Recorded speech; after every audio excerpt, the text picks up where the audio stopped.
mungkin tema yang akan saya angkat tentang winning mindset gitu. Jadi ada salah satu quotes yaitu yang menyatakan bahwa life is 10% what happens to me and 90% and how I react to it gitu. Jadi sebenarnya kenapa sih saya ngangkat ini gitu ya? Ini ada hubungannya sebenarnya dengan yang fase journey yang saya coba buat gitu. Jadi selama hampir masuk ke tahun ketiga ini saya di AMS gitu ya. Jadi saya coba bagi menjadi 3 fase gitu. Yang tahun 2019 itu shock therapy phase gitu. Di tahun 2020 tuh ada struggle phase dan tahun 2021 itu saya gorilla phase.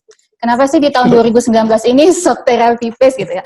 Mungkin pertama kali saya pindah ke AMS gitu yang biasanya ngurusin legacy gitu, terus tiba-tiba disuruh belajar untuk jualan produk digital. Nah, untungnya di AMS ini Pak Fauzan memang ngasih kesempatannya untuk membentuk account team, Pak. Jadi memang itu sangat membantu banget. Jadi dalam 1 tahun ini ada 2 poin penting sebenarnya yang kami coba sasar gitu. Yang pertama, gimana cara cepatnya kami semua gitu belajar untuk produk digital. Jadi kami coba nyari-nyari, entah kami minta sharing dari teman-teman di support, entah kami minta sharing dari teman-teman di Telkom Group, sebenarnya produk Telkom yang untuk produk digital itu apa aja gitu. Sambil kita mencari new customer gitu. Jadi kalau di AMS itu, kita masuk ke sana pertama itu kita belum ada customernya siapa. Jadi kita harus nyari dulu. Bahkan sebenarnya mungkin bukan new customer gitu, bisa dibilang new buyer. Kenapa new buyer? Belum tentu orang itu akan repeat order gitu, karena emang pertama kali kita harus ketemu calon itu dan harus memperkenalkan produk digital gitu. Dan di tahun 2019 ini pun memang kalau bisa dilihat dari semua leads gitu, kita ada totalnya coba ngedeketin customer tuh di 155 customer Pak Erik gitu. Jadi yang deal itu hampir seperempatnya dan rata-rata itu masih di SMS E2P. Di SMS E2P. Kemudian kita masuk di tahun 2020 ini gitu. 2020 ini di struggle phase ini ada sharing is caring gitu. Jadi di sini saya didukung sama Pak Fauzan, Bu Nur waktu itu masih di EAM, terus Pak Anton gitu ya. Mereka ngajak untuk kita sharing yuk ke semua orang gitu, ke beberapa misalkan kayak beberapa startup atau beberapa apapun gitu, sharing tentang produk digital ini gitu loh, biar memperkenalkan bahwa DWS ini punya produk digital dan siapa tahu kita bisa kolaborasi gitu. Dan kemudian yang kedua itu relationship for get new customer gitu. Mau nggak mau, percaya atau tidak percaya, ternyata relationship ini bisa membuat kita dapat customer baru gitu.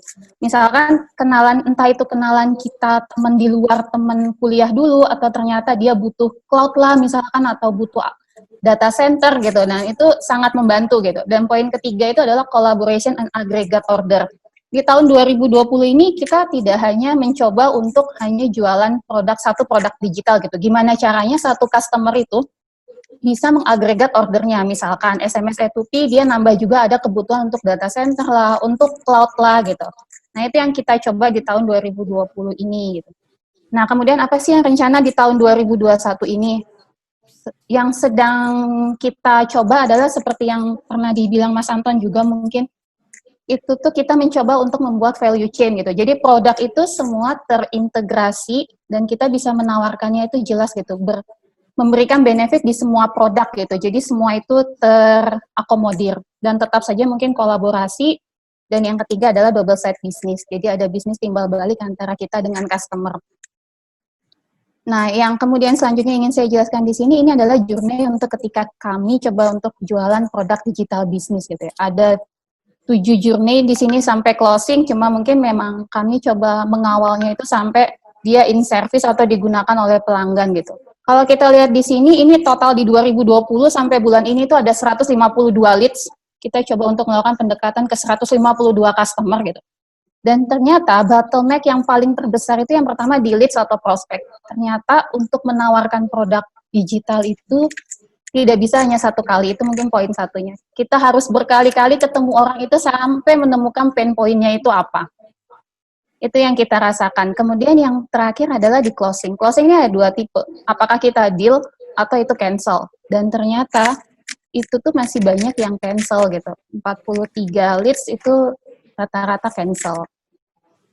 Nah, ketika ngalami banyak kegagalan gitu ya. Nah, makanya kenapa saya coba ngangkat winning mindset gitu. Kenapa sih sebenarnya kita selalu gagal gitu, dan apa sih yang harus memanage kita gitu biar tetap semangat untuk coba tetap mencari lead list baru gitu. Nah ini sih, apakah sebenarnya winning mindset itu dapat dibentuk atau dilatih gitu. Ternyata itu bisa, mungkin kalau misalkan kita pernah mendengar gitu ya, Airbnb di pandemik ini, CEO-nya itu ternyata dia tuh ketika pandemik ini, ketika pariwisata itu mengalami penurunan, yang dilakukan oleh CEO-nya itu adalah melakukan inovasi. Inovasinya itu melalui design thinking. Tapi mungkin perbedaannya di sini adalah yang dilakukan mereka itu, dilakukan CEO-nya itu adalah design thinking ke customer-nya. Jadi dia bisa melakukan design thinking ke customer-nya, kemudian customer-nya itu ngasih feedback, ternyata yang dibutuhkan para customer-nya itu adalah online experience gitu. Dan saat ini yang dilakukan Airbnb itu mengembangkan online experience, bisnis itu ternyata berkembang gitu di era pandemik ini gitu.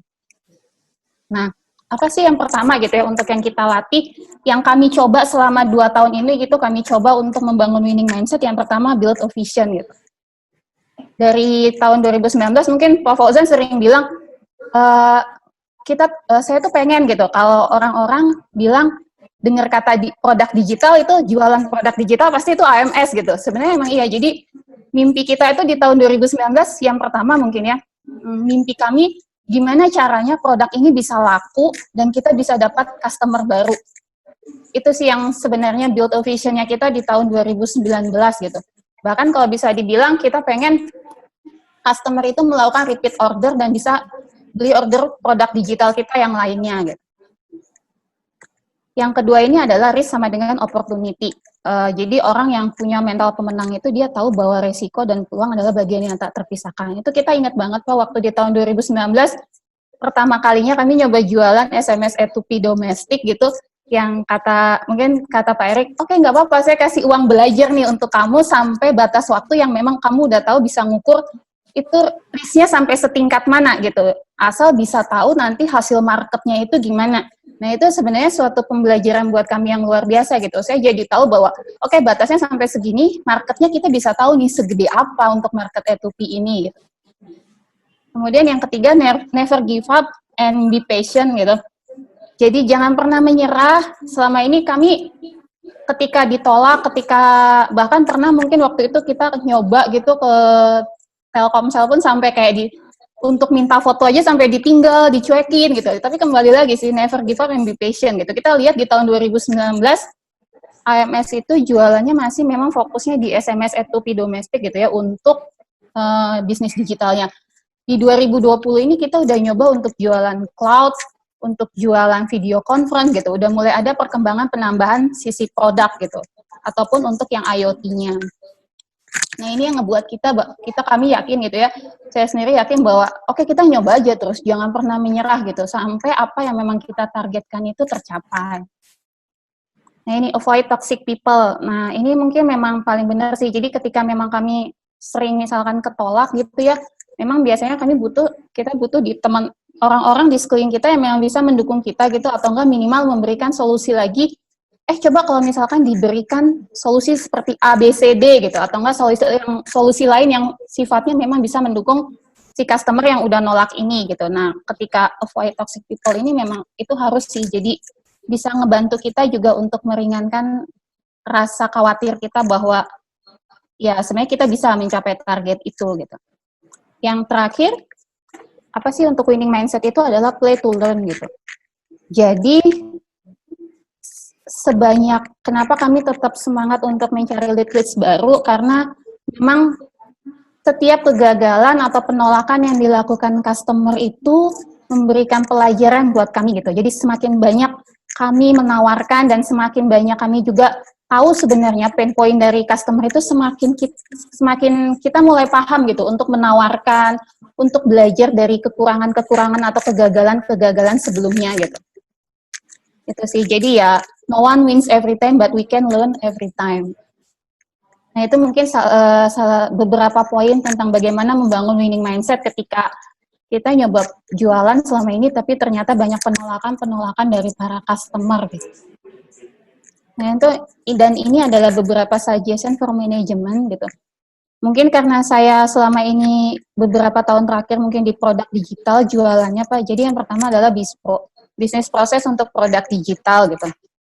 Karena memang beberapa poin kita masih jadi sering miss untuk arahannya mau ke bagian mana gitu. Ketika memang udah ada BISPRO-nya yang mendukung, itu akan lebih baik. Kemudian yang kedua, evaluation product.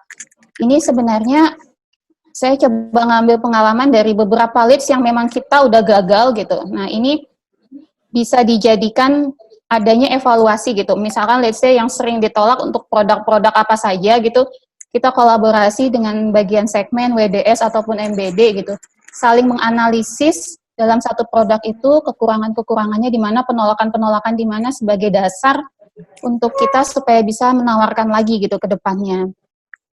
Nah, ini SDM perlu pengembangannya informasi perihal bisnis digital di setiap bagian. Ini mungkin tidak hanya di bagian support aja, Pak. Jadi di bagian segmen juga perlu teman-teman AM, kami semua itu juga memang masih perlu gitu untuk belajar bisnis digital karena memang perkembangannya yang lebih cepat. Karena kalau misalkan saat ini pun kondisinya ketika kami coba jualan cloud, ketika untuk detail sampai ke teknis-teknis itu alhamdulillahnya masih disupport oleh timnya Mbak Mita gitu. Jadi untungnya ada timnya Mbak Mita yang selalu mensupport. Kemudian yang selanjutnya pre-sales, jadi ini harapannya kami ada tim pre-sales gitu Pak, jadi perlu adanya untuk, jadi AM memang fokus untuk langsung ke penjualan, tapi di depannya ada pre-sales yang menyiapkan untuk terkait mungkin proposal ataupun solusi bisnis yang sudah tercover untuk langsung tiap ke customer. Mungkin itu Pak presentasi dari saya. Assalamualaikum warahmatullahi wabarakatuh.